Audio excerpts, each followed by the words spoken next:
Professor Lee, hepatitis B, briefly, if I may. How frequently did you come across cases of hepatitis B infection at either St George's or the Royal Free? I think when we did that study in 2000, so we had the data, there were actually 6 patients who'd had it. I particularly was involved with one patient who sadly went on to get hepatitis cancer of the liver. So there were 6 altogether, but I was particularly, actually 2, because I talked about the one who had the interferon. What was the severity of the hepatitis B cases? Or was there a spectrum with some mild, some severe? Well, 2 was severe. I mean, the other thing I should add is that we did immunise patients against hepatitis B as soon as the vaccine became available, and that was 1984. And when we did that, clearly we had to see who'd had it, and many people had it, so they had antibody. Parvovirus, we've got 2 documents from you. I'm not proposing to display either of them, but we have a letter from you to the Lancet in 1995, which was a case report about a life-threatening human parvovirus B19 infection in a haemophiliac, and then a more in-depth study that you've provided to the inquiry. Can I just ask you, perhaps to deal with parvovirus more generally, how frequent an occurrence was it that patients treated with blood products developed parvovirus? I think it was probably very rare. The whole significance of that was to point out that in spite of having what we perceived was safe plasma products, they weren't entirely safe, and indeed one of those patients had quite a severe septicemia, and the other was a woman carrier who had parvovirus. So it was more, we were disturbed that parvovirus had caused illness in these patients. And were patients routinely tested for parvovirus at the Royal Free? So they would be tested only if there was a reason to believe they it was the only 2 cases we encountered, but it was important to point it out to people because of the fact they'd received what was perceived to be safe plasma-derived concentrate. And that was then part of the debate that you were involved in relation to the funding of recombinants? Yes, and you sent me last week the correspondence within the Department of Health that I had not seen before, and many of the comments from the Chief Medical Officer about that case. Yes, and I'm not proposing, just so you understand, to ask you, not least because there's a lot of documentation which tells the story of in relation to recombinant and the various efforts that you made in that regard. So we have the correspondence for that. Pharmaceutical companies and relationships with pharmaceutical companies. You mentioned advice that you received from your husband about involvement with, or not getting involved with contracting arrangements or tendering arrangements. What precisely was the advice? Can you recall? Well, the advice was not to. And so what I practiced was of advising on the type of product, whether it was plasma-derived, high purity, recombinant, whatever, and that would be accord with what guidelines were around. But I was not involved in financial matters, apart from, I think this is important for the inquiry to know about, actually, that the financial matters when we moved to becoming a trust became extremely difficult. And when I first took over as director, you showed earlier these concentrates that had been commercial that we had used so that there could be a product license got. So many people had to be treated. They were safe, but so many people had to be treated for them to get the product license. And I think there was £1.5 million worth. And when we became a trust, that had happened, and they put their budgets in order, and they suddenly realised that they were this money short. And haemophilia was regarded as a liability within the trust. And it was being said that they had a new management structure of specialty groups, and it was being discussed at specialty groups that, oh, well, the trust, is not doing so well, it's 2 million over, but that's because of haemophilia. And it was a very difficult time. And I think this is important for the inquiry to know. You have the document, and I don't need to go into it, but we were being challenged about the amount of concentrate that was being used, and a tremendous amount of increase was for two main reasons. One was prophylaxis in children, so we were giving regular treatments, and the other was doing operations where we need a lot of treatment. And then there was one particular case of a patient with von Willebrand's disease who had his tonsils taken out, and he had horrendous bleeding afterwards. So there was an enormous amount being used, and maybe I shouldn't do this. There was one particular manager who said she'd been on an MBA course, and she said, well, I think what we should do is ask the manufacturers, and she actually went to ask the manufacturers, somebody went to ask the manufacturers. The bottles used to come in 1,000 units, 500 units, and you would probably need maybe 2,000 units to treat a bleed, maybe less. And she said, if we had bottles of 250 units, they wouldn't use so much. So I had terrible trouble trying to explain to her. Number one, patients needed to use the amount that was right to stop the bleeding or to prevent the bleeding or whatever it was. But also the idea that instead of having 2 bottles, you've got 4 bottles. It was absolutely extraordinary. And I don't know whether you're going to talk about this today, but that moved, you've got all the documentation, that moved on into the recombinant era. And and it's partly tied up with the parvovirus as well, that we as Haemophilia Centre directors and we really wanted to have our patients on recombinant factor 8. And you'll be talking to Professor Tottenham tomorrow. We had the first patient in Europe in 1988 have recombinant factor 8 in a trial.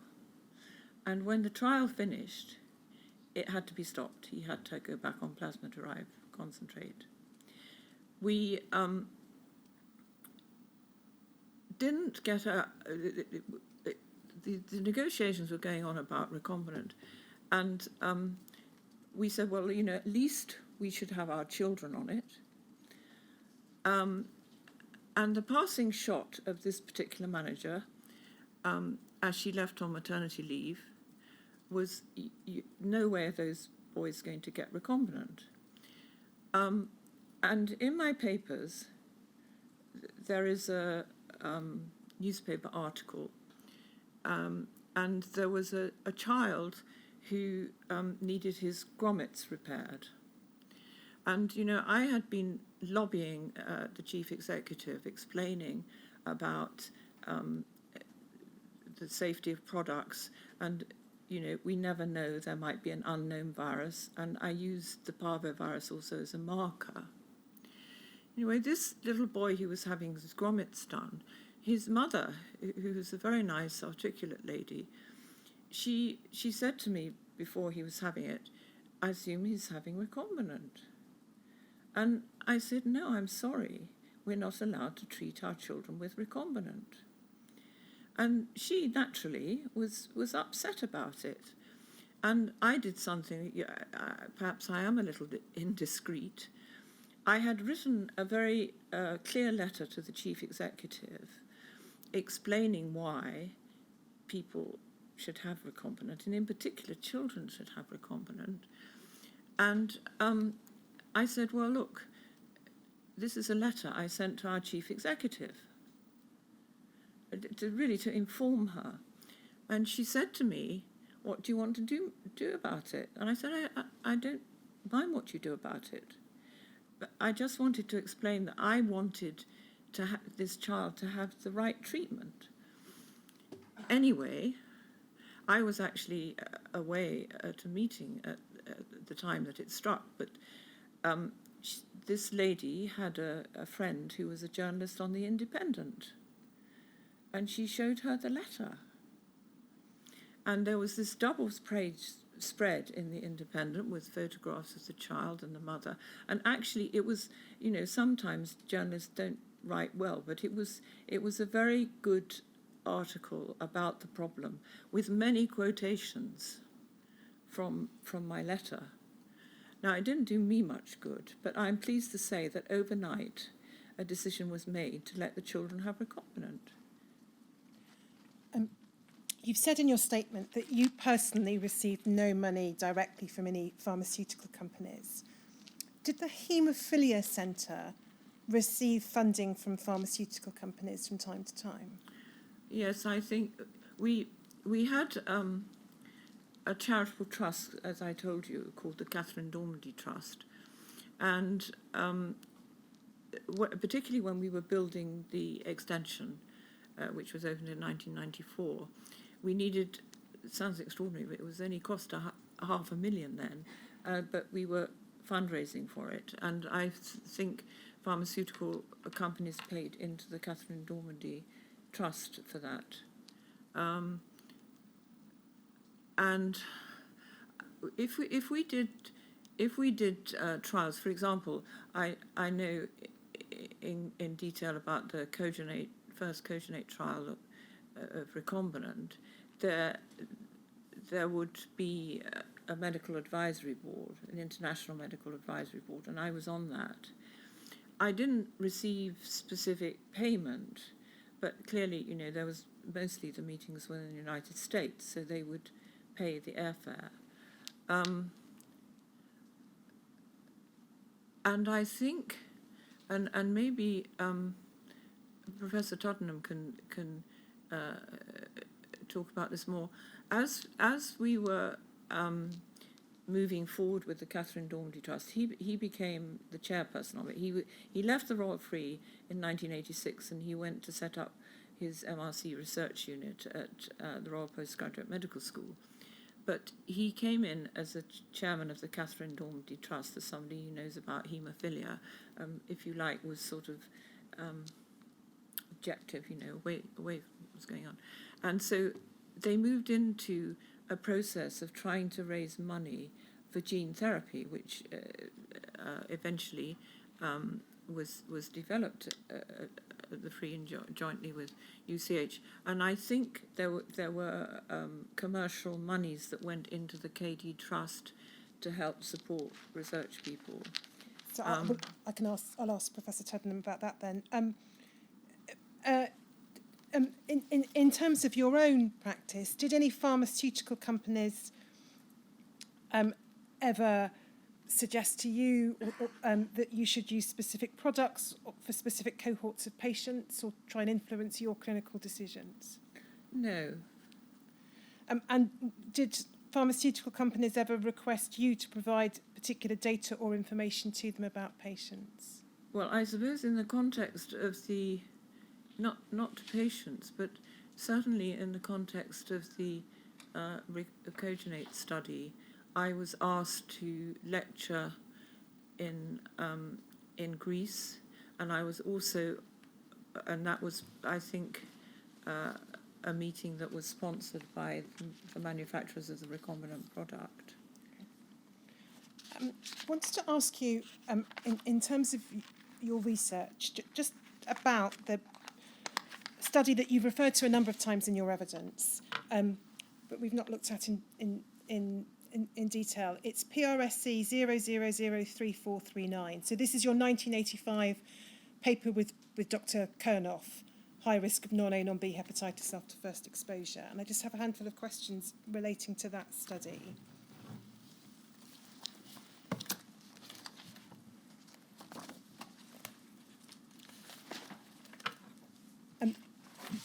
You've already pointed out that it was a study that took place over a 5-year period from April 1978 to March 1983.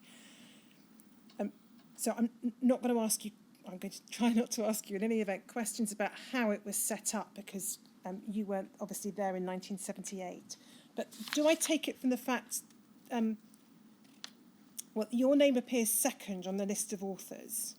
So it's Dr Kernoff, then you, and then 2 others. You would have had a role, at least, in the writing up of this paper.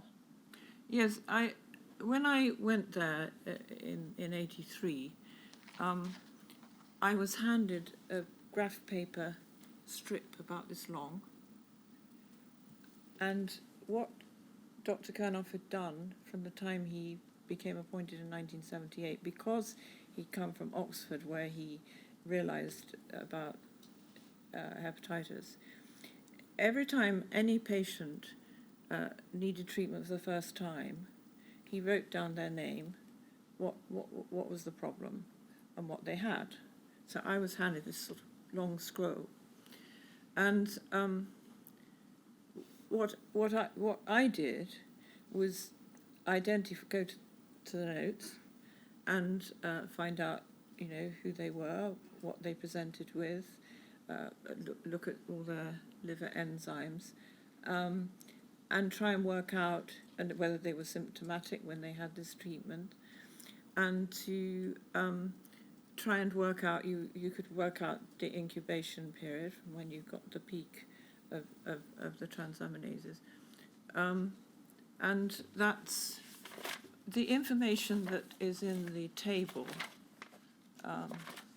which is on page 474, which is it would be for you. The 6th page, please, Henry. The 6, isn't it? It's page 6 for you.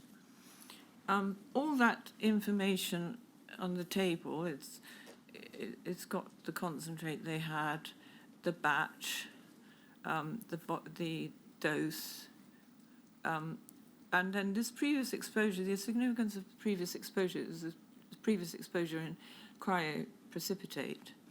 And then you see the incubation period, the PKTs, and whether they were symptomatic or not. So this long scroll of graph paper that I'm telling you about, the reason it was presented to me like that was, you can imagine if he's busy in a centre and he's just started, he had a lot of other things to do, so he was just writing this down, and that was compiled from the hospital notes of these patients, and then this graph of incubation periods was calculated from this information. In terms of authorship and writing this paper, the reason Dr. Kernoff's name goes first is clearly it was his idea, and his enthusiasm for it. The reason Howard Thomas's name goes at the end is because in practice that's usually the author who's the sort of lead person, and what was happening here was Howard Thomas had been very advisory about liver disease with Dr. Kernoff at that stage, and he was working under Professor Sheila Sherlock, and clearly he saw the drafts of the paper and things, but actually he did nothing to get the information. Peter Karianos was the laboratory scientist with Professor Thomas, Dr. Thomas, and they were trying to get an assay of the antigen of non-A, non-B, and it was totally unsuccessful. But because he had been supportive and was in the group, that's why his name was on the paper. my name is on the paper because I looked out all the information, and also I wrote quite a lot of it. My recollection is that I wrote the patients and methods because that's factual, that's not opinion. I think Dr Kernoff wrote the introduction, and I think the conclusion, I can't remember whether I wrote the first draft and he, corrected it or something.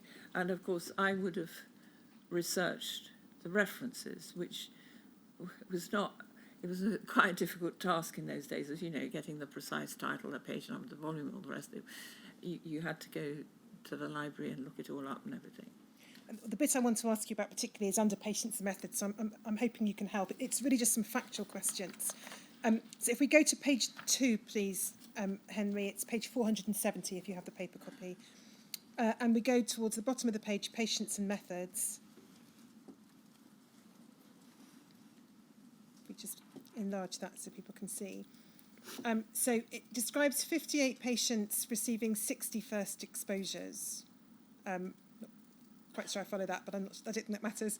And then 31 of those first exposures prospectively studied, 29 retrospectively studied. And then you go on to say, towards the bottom of the page, or you and your co-authors, a minority of the patients were virgin. So there were a handful of patients who had not previously received any form of blood, plasma or cryoprecipitate therapy. Do you have the page I'm looking at?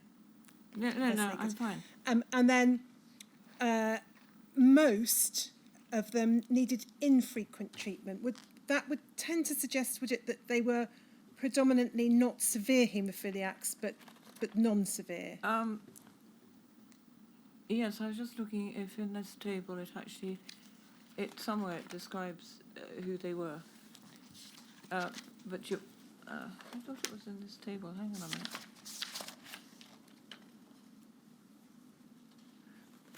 minute. There were a number of people who had von Willebrand's disease. Surely it's here somewhere.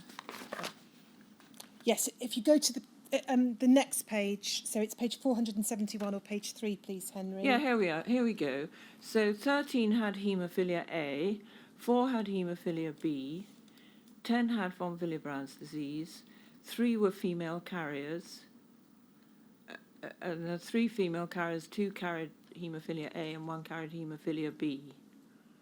And it says 5 patients, 6 exposures, were less than 5 years at time of exposure. Yeah, okay.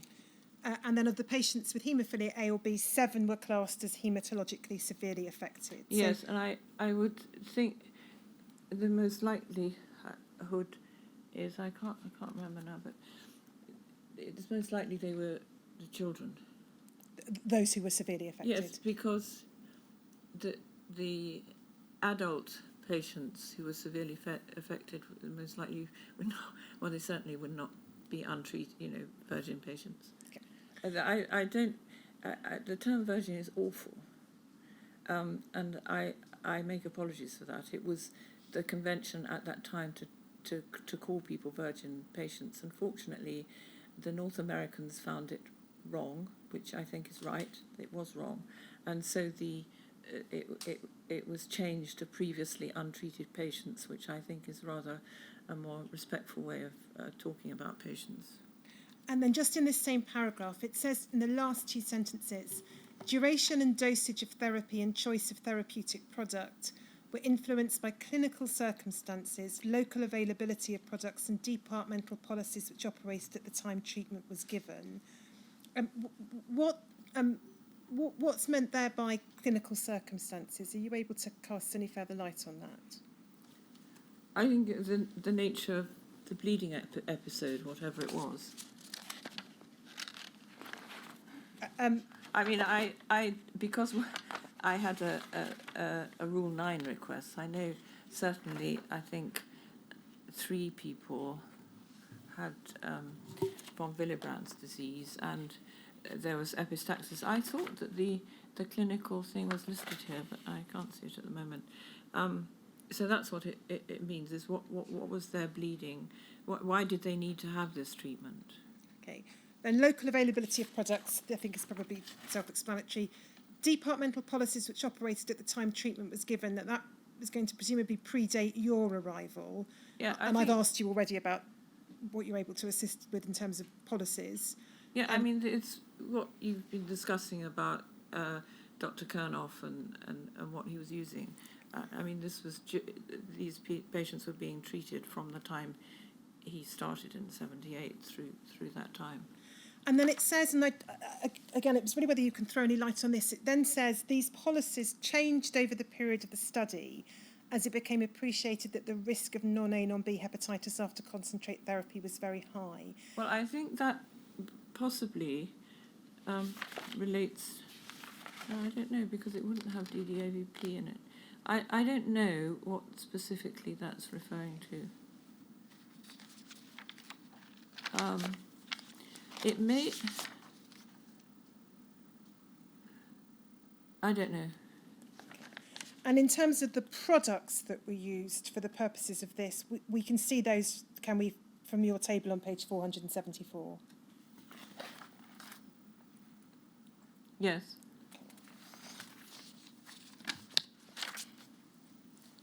And then if I can just ask you to look at the bottom of page 472. It's page 4, Henry, electronically. Under the heading ethical and legal considerations, we just, it's the last paragraph. Yeah, no, Henry. I got it. Sorry, it's just for the benefit of others to be able to see. It talks about ISG and Crobulin G being used on a named patient basis. I wonder, could you just explain what they were used for?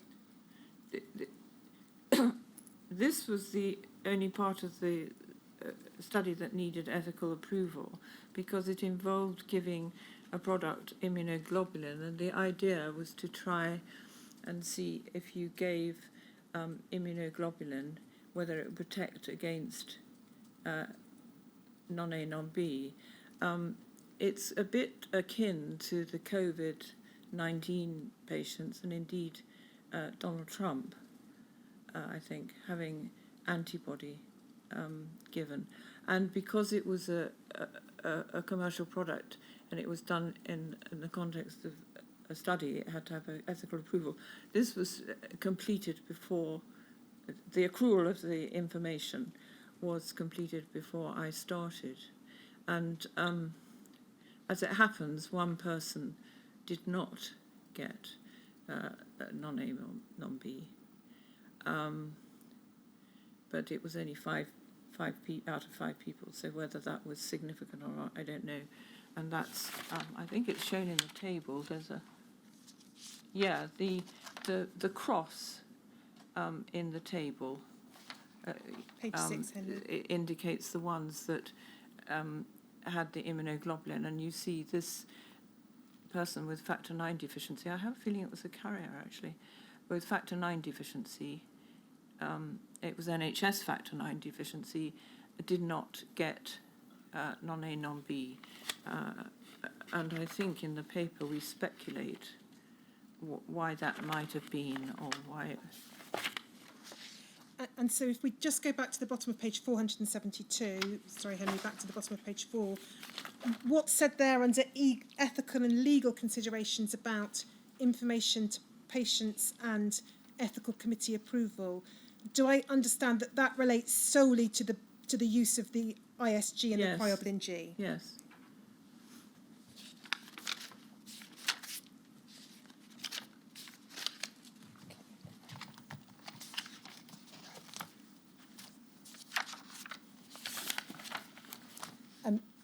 So before I turn to another topic, was there anything you wanted to ask Professor Lee about this paper? Well, I do just want to ask a couple of things.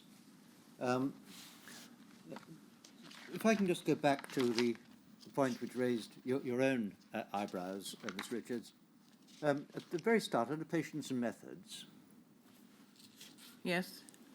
it says 58 patients with congenital deficiencies of coagulation factors 8 or 9 received 60 first exposures.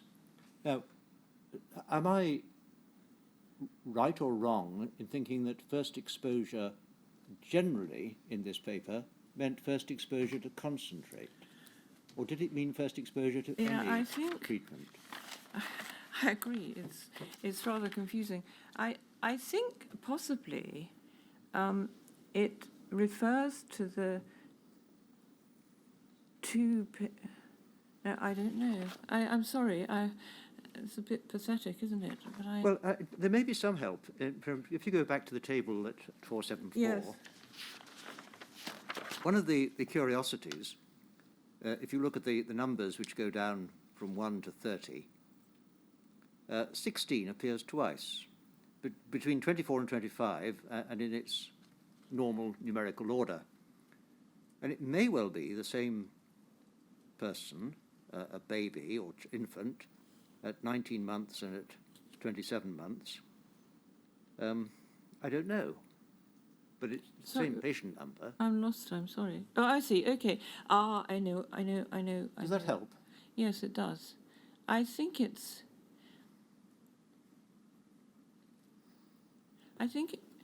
yes, it's because they had. I think it's because they had cryoprecipitate on 2 occasions, probably. But that's what I thought might be an answer. But then I don't really understand. If you go back to page 470, so we go back to that, please, Henry. Go right down to the bottom of the page 470, where you say this, only a minority of the patients were virgin. You've rightly put that in inverted commas. Although most needed infrequent treatment, a majority had received blood, plasma, or cryoprecipitate therapy before. So it's the definition of what a previously untreated patient was. I think in the context here, it was strictly speaking the concentrate. But what you raise a very, very interesting point here. Because if you look at the NHS patients, there are 12 of them, and 10 get hepatitis, and 2 don't. Yes. And as it happens, the 2 that don't had enormous quantities of cryoprecipitate, and I think we speculate in the discussion that maybe they were immune. And indeed, that is so, because when we were able to have the test, they actually had antibody. And I think, I think that underscores the fact that if you have vast amounts of cryoprecipitate, you could have got it. Yes, the next thing which I'd just like to understand is you set out in the previous exposure, going back to the table, I'm sorry, Henry, I'll ask you to dodge around, back to page 474. Yeah, I know, I've got it. Under dose, well, that's international units per kilogram, presumably, and that would refer to dose of concentrate, I suppose, would it? Yes, that's right. And that explains why when we come down to the 22 to 25, the unit is donor units, and donor units are donations. No, this is the bags of cryoprecipitate. Yes. So I think what we've done there, I can't remember. I don't know. We wouldn't have. What you could do with cryoprecipitate is you could actually take a sample out and measure it in the lab, but I don't think that was done. I think what was done was looking at the literature of where people had done that, and said, the average bag of cryoprecipitate contains this much. And then you can put the unit. Just stopping you there, because I think the unit of comparison is rather different. One's international units per kilogram, the other is donor units. And I think in the text, you define donor units as the number of donations. Yes, but I think No, let's take patient number 22, who's the female aged 40, and she has NHS cryo, and we've got this column saying units per kilogram, and so that essentially is 84 units per kilogram, and that's been worked out from I think the average content of a cryoprecipitate bag is something like 30 units, something like that, or 60 units. It's very variable, and so you'd multiply 70 by 60. Would that work it? No, it wouldn't. Well, it's actually weighs... 84 is 12 times 7. Yes, but she weighs 50 kilograms, doesn't she? Yes, so that then might. But then the 70 donor units is, Well, I see, it's the dose per kilogram. 70 times 60 is, you're better at maths than me, 4,200. If you divide that by 50, does that work out? Yes, it does. Yes. Yes. I'm sorry. No, that's fine. I just wanted to understand what it was telling me, really. If you'd asked me this in 1983, I probably would have been able to tell you very quickly. Please understand, I don't expect people ever to remember every detail of everything that happened years ago. I couldn't. I'm sure nobody here could, unless they're remarkable. So don't worry about it. So if we're looking at the paper on one view, it would say, going back to the summary, the start of the paper, please, Henry.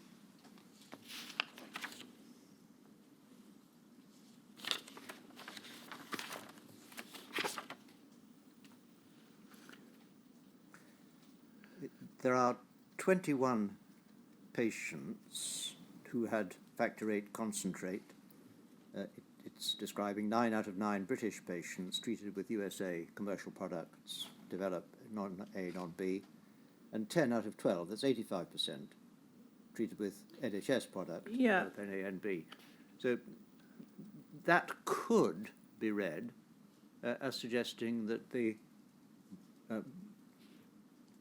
British product was less likely to develop non-A, non-B. It could be read like that, but as we say in the discussion, these 2 patients had vast amounts of National Health Service cryoprecipitate. But you're right, I mean, it could be read like that, but subsequently, when we were able to measure it, there's no doubt that these people had been immune. Now part of the significance, perhaps, of this study and the Fletcher study, which came before it, is that until this time, 1983, 1985, for this study, it had been, I think, thought that those who received cryoprecipitate and no concentrate, were much less likely to develop hepatitis, and that NHS concentrate was much less likely to develop hepatitis because the donor pool was less infected.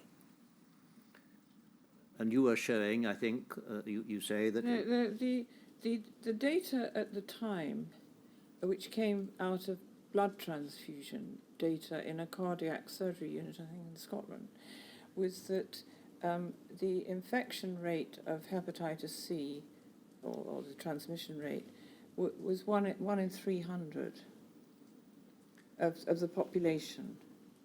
And so, in theory, once you reach 300, it was almost inevitable you would get hepatitis C. Did you, just dealing with the size, donor pool size, do you know how the donor pool size for commercial concentrate or NHS concentrate was worked? I think at that time the NHS product, I'm a bit sort of remembering numbers, but I think it was sort of something like 4,000, 5,000, and the American pool size was sometimes bigger. But the other thing that happened in America, much faster than here, and I'm sorry, I can't give precise dates, was that in America, in order to get plasma, they used the technique of plasmapheresis, where they would use a single donor, and that donor, you know, in a year would give more donations. So that inevitably, you know, cut down the risk a bit, didn't it? Because you've got one person giving, say, 4 donations. Unless he became infected in the meantime. But I think it's right to say that the commercial products were a bigger pool size. But I think the significance of this was one. I mean, I understand your criticism, but the significance of this was that non-A, non-B hepatitis approached 100% in NHS. Previously, it had been suggested it was safe. The interesting thing is that it probably is right to say that the viral load might have been bigger in the commercial concentrate, because if you look at the lower diagram and you look at the days to the incubation period, you see for the commercial factor 8 it's about 3 weeks, whereas for the NHS factor 8 it's about 7 weeks. And it has been suggested that might be because of viral load. And the other thing that I think came out of this study, which is true, is that when you look at the symptomatology, there were many asymptomatic people, but there were some who were quite symptomatic, and I think they were more likely to have received commercial factor 8, and that may have been because it was a bigger viral load. The analogy to COVID-19 is quite remarkable, actually. I was just wondering if let me put it in context. The inquiry is yet to have a full report given to me anyway of the relative pool sizes that were used for commercial concentrate Yes. on the one hand and NHS concentrate on the other. Such information as I currently have, and it by no means the last word, suggests that NHS concentrates were initially made from very small pools. Yes. And very little infectivity was reported. May have happened, but very little was reported. And later on, particularly around about the 1980, they became very much larger. Now, that may or may not be right, but it does give rise to the question whether infectivity may, in part, be a consequence of the pool size, or whether there's any... You weren't studying that at all in this paper, were you? No, but what I can say is in all my experience of looking after this large number of patients during the years, I never encountered a patient who had not got infected. I see. Well, that's I think the other thing to say about this, I don't know. I don't know. Probably not actually, because what I was about to say is whether any of these. No, they wouldn't have been. I was thinking about co-infection. No, forget it. Well, that's all that I wanted to ask you about this paper. Thank you very much. Professor Lee, just a very small number of final questions I've been asked to ask you. You referred in your evidence yesterday to a haemophilia centre profiteering through the purchase of commercial factor concentrate. Do you know which pharmaceutical company or companies were involved in relation to that? I don't know. I suspect many. And which haemophilia centre? I don't know. I feel a bit bad about... I know who it is. I know the centre. But I feel rather embarrassed about saying these things. Well, I don't think you should be embarrassed. We are, after all, inquiring into something which is of public importance. And so the public interest, I think, suggests that you should... Can I then rehearse what I was saying yesterday? The contracting at the Royal Free when I was director was that the managers did that contracting. And as I understand it, whatever they paid for the concentrate was passed on to whoever was buying it. And the people who were buying it would be sometimes a district, but I think there were occasions where there was a GP practice that had a patient who were the contractors. And there wasn't profiteering, if you like. But at St Thomas's, where Professor Geoffrey Savage was the director, and he was a very good physician. He trained in Sweden. He looked after his patients extremely well, and I'm not suggesting for one moment that he took any money. I don't think he did. But what he did was he would negotiate, and I think he did the negotiation. He's died now, so you can't confirm this or not. He would do the negotiation directly with the drug company, and he would say they paid A plus B for a unit, or whatever it was. When the purchasers, when the contract was made with the purchasers, there would be added on, I don't know, 2p a unit or 3p a unit, I don't know, but there would be added on something. And that meant that St Thomas's Hospital had all this extra money because they were buying the factor at one price, and then they were getting the money from the purchaser at another price. And I hope I'm not being libelous or something, because I mean this is the truth as I know it. Within the hospital, he became a kind of king, if you like. And I'm not criticising any way he treated his patients. He was excellent, and I think he cared very much for the organisation and the clinical care of his patients. But he was making a kind of profit for the hospital. And it almost became that he was kind of handing out, money to different departments, or different departments were benefiting from this. And I'm certainly not going to tell you the detail of something further I know, but there was a difficulty relating to Professor Savage, and I knew the details of this difficulty, and I spoke to the dean in the medical school about this difficulty, and he said he would investigate it. And he didn't investigate it because he said, I can't investigate this because the hospital is benefiting from this finance.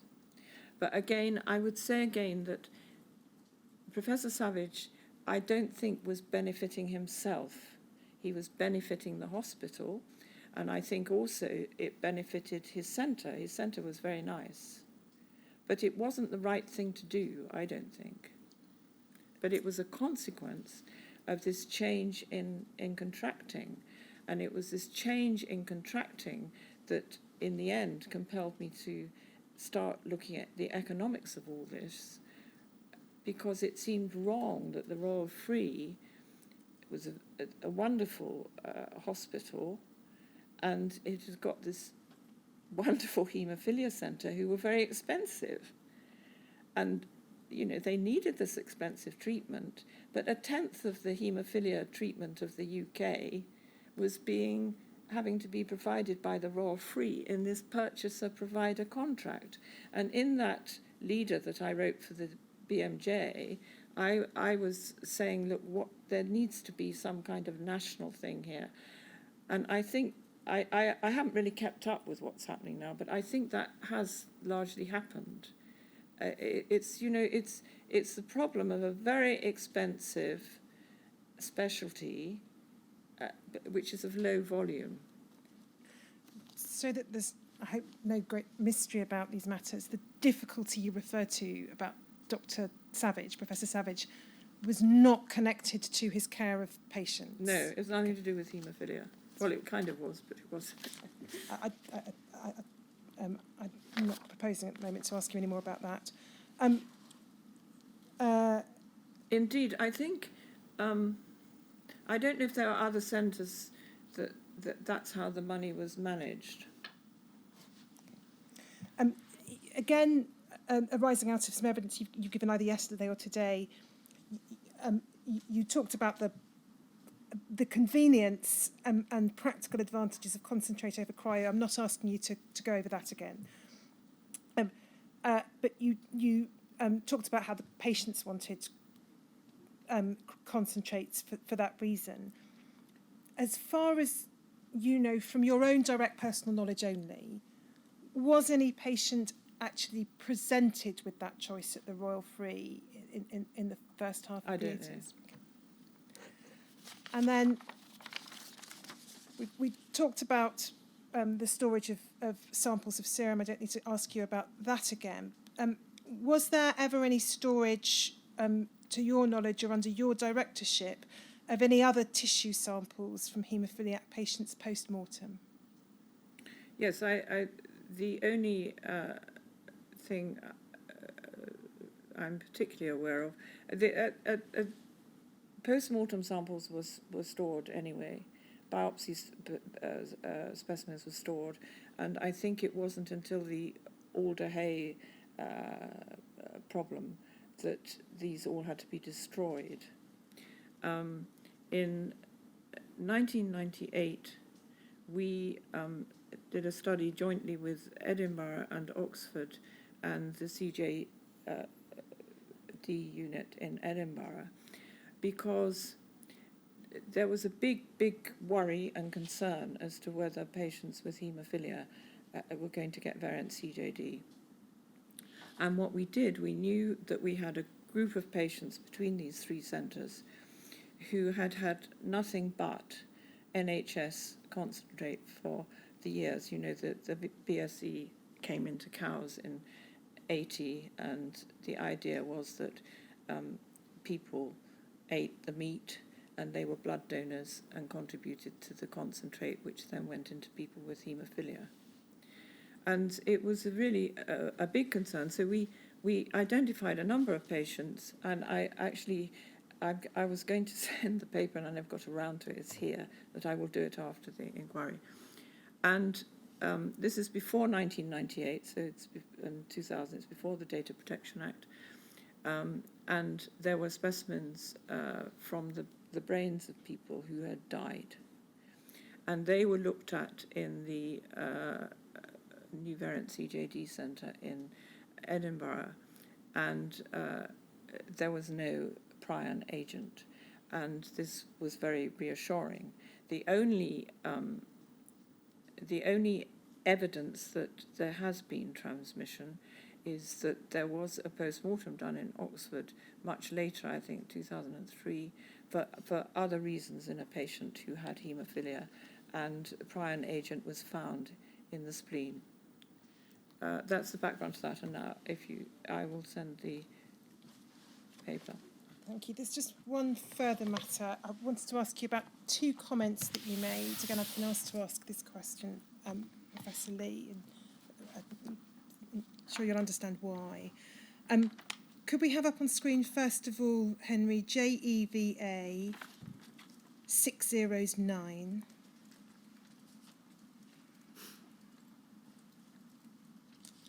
This is an interview that you and Dr. Ritzer conducted with Dr. Biggs. And if we could just go to page 4, please. This was done for the historical Wellcome Trust document, and because Rosemary Biggs was quite elderly then, that's the reason it was done as an interview. Yeah, I understand that. It's the highlighted passage towards the bottom. And if we just pick it up before the highlight with... Sorry, can we go to the passage just above that, Henry, to put it in context? This is Dr. Biggs says, the next thing that started to crop up was that patients started to get jaundice. And we felt at the time that they were better alive and having jaundice than dead with haemophilia. And then your response was, that's the most amazing comment. I get very irritated with patients now who are demanding compensation because they've got hepatitis C from concentrate, but they wouldn't be alive to make those kind of complaints if they hadn't been treated. That's the first I wanted to draw to your attention. I then want to draw another, and then I want to just ask you a question, if that's Yes, you kindly sent this to me last week, and when I read that now, I think perhaps the word irritated is strong, and I think what I was really trying to express there was frustration. And let me explain. Dr. Biggs made this quite brutal statement. I've written about this. It's in many of my papers, that patients were better getting jaundice than being dead, and it's presented very harshly, but what it's saying here is what we've been discussing throughout, and it's the balance between risk and the necessity of treating. And what she's got on her scales is the risk of treatment, which at the time she was working, there were patients getting jaundice, and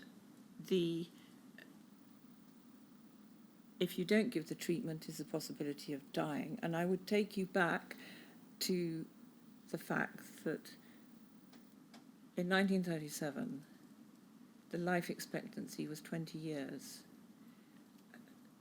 Towards, I would say, the beginning of the 90s, it was approaching 70. And this was at the cost of having hepatitis and, sadly for many people, HIV. But the other side of it was people lived a life. And indeed, as early as 1981, there was an anonymous leader in the BMJ, which I think was probably written by Peter Jones, I think you may be talking to. And he makes the point that the side effect of hepatitis may be the cost of having this very effective treatment. I think the other issue that I would just say about this is that I think the Macfarlane Trust and the Skipton Fund are wonderful, and I truly believe that any patient who has any treatment for which they have really severe side effects should have financial support as far as possible to make their life better. But what I don't like about the idea is the idea of compensation, because what compensation does, it suggests liability. And I truly believe that people at that time were doing what they thought was the best, and the side effects were really not at all clear, and certainly HIV was a tragedy that nobody could have foreseen. And of course the other thing that we haven't really talked about at all is this lethal combination of HIV and HCV. And many of our patients, and I think this probably goes for the majority of patients who had HIV, they progress so fast to liver failure. And we couldn't have seen that. And, you know, it's very easy retrospectively to say, but the HIV all came from America, and that's true up to a point, but there were occasional donors who had it here. The infection in Britain came much a sort of year later, and we were lucky we could do de-referral at blood transfusion centres, which mitigated it to a certain extent. So I suppose, you know, when I read this, when you sent it, I just felt that my choice of words was not very good and rather insensitive in this interview. But I think what I was irritated about was that I had not been able to explain or convince people that what we did was in good faith, if you like. Okay. for the knowledge at the time. The second document is from the oral history transcript. It's THOM 601.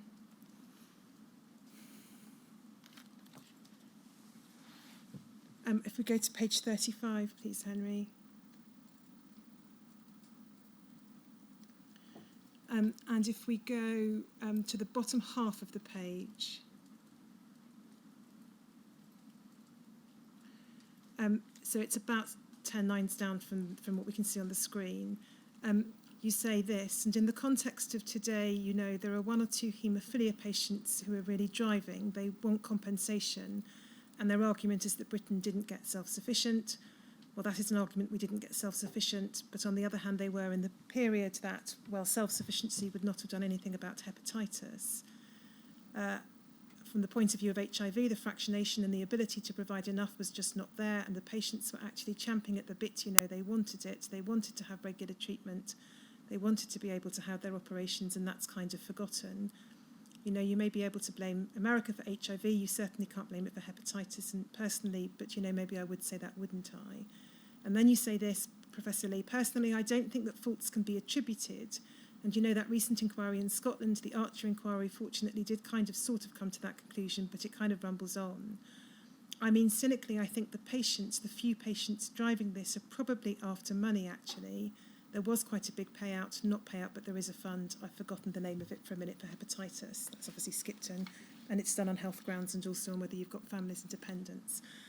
I asked to show you that, Professor Lee, and I just wanted to ask you whether on reflection you stand by those comments, or if there is anything further you want to say about them. It's a similar reflection that I have for the Rosemary Biggs comment, or in that article, in that I really supported and continue to support the idea of the Macfarlane Trust and the Skipton Fund, which is giving support for hardship. But I think that compensation is the wrong thing to do, because it suggests liability. And I think at the time I conducted this, I was feeling particularly aggrieved, and I think it would not be appropriate to tell the inquiry who this patient was, but I was particularly aggrieved because a patient had received, and this was hearsay of the amount, but had received £80,000 as an out-of-court settlement. And I had been asked about this case, and I had seen the notes, and if that had gone to court, I think it wouldn't have shown any liability. And I was feeling aggrieved that the National Health Service had paid out this money, really, that was unjustified. I think it is right for any medical treatment, if it causes harm that wasn't expected, the patient should be supported. But I think the idea that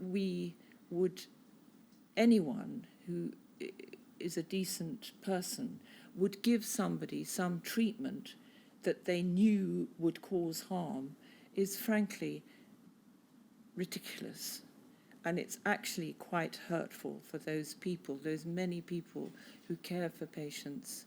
I mean, I really don't want people to think I'm a hard, unsympathetic person, because I'm not. These people have always been part of my life. They're still part of my life.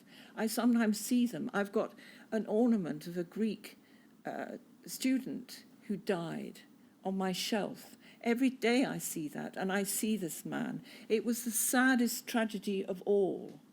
But I think to suggest culpability is wrong. Sorry, my speech is over, but it does upset me.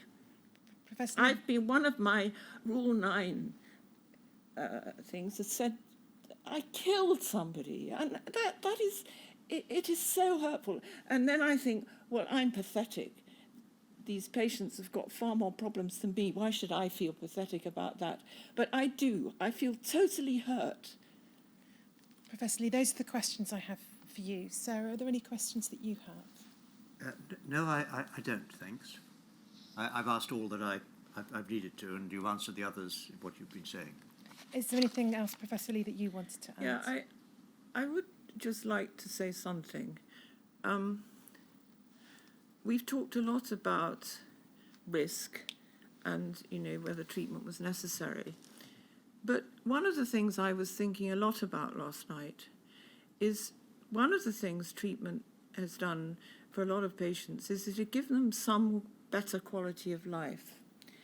And I just want to give you 3 examples of patients who I cared for, where the concentrates really had made a dramatic difference. One had prophylaxis. He'd had prophylaxis since a child, and he'd studied music, and he became a composer who won a prestigious prize and performed a work at the Barbican.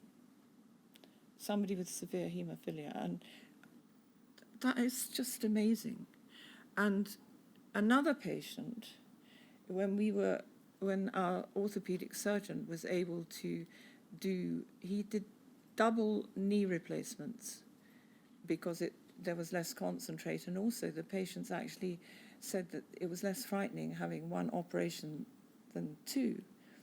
He had double knee replacements, and his walking was completely transformed. He had HIV and, of course, hepatitis C, and he went on the Trans-Siberian Railway. And on the border between Mongolia and wherever, on this railway, he said he was stopped at 3 o'clock in the morning, and they had some kind of inspection. And he said it was really weird, because they looked at passports, and then they asked, was I HIV positive? They didn't know he had haemophilia or anything. And he said, I thought it was probably better to be economical with the truth at 3 o'clock in the morning. But, that was somebody who had this wonderful experience. And then the third patient that I remember was, sadly he's died, was an Egyptologist. And he'd done most of his researching and things at the British Museum. But when he got concentrates, he could go to Egypt. So that's to just reflect on the fact that life was improved for a lot of people.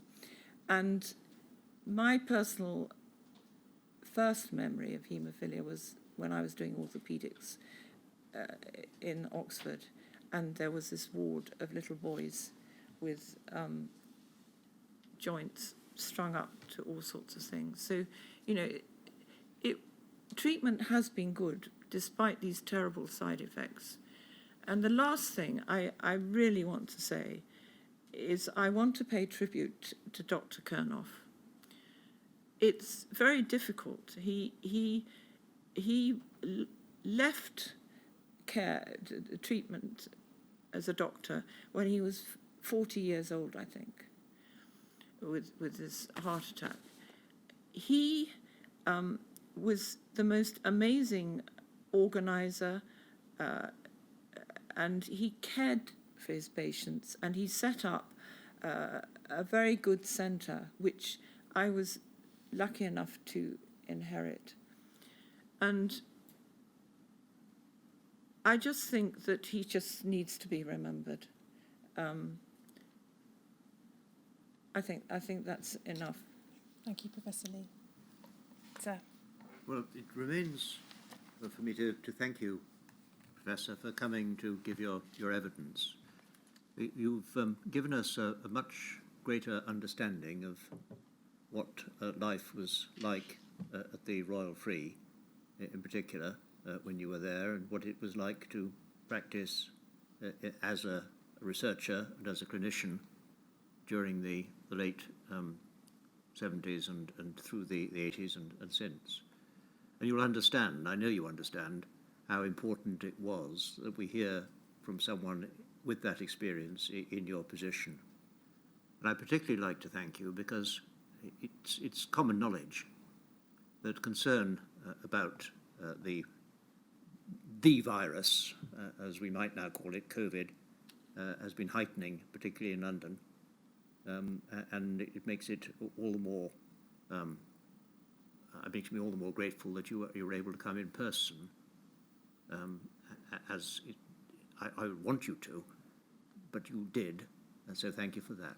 Thank you.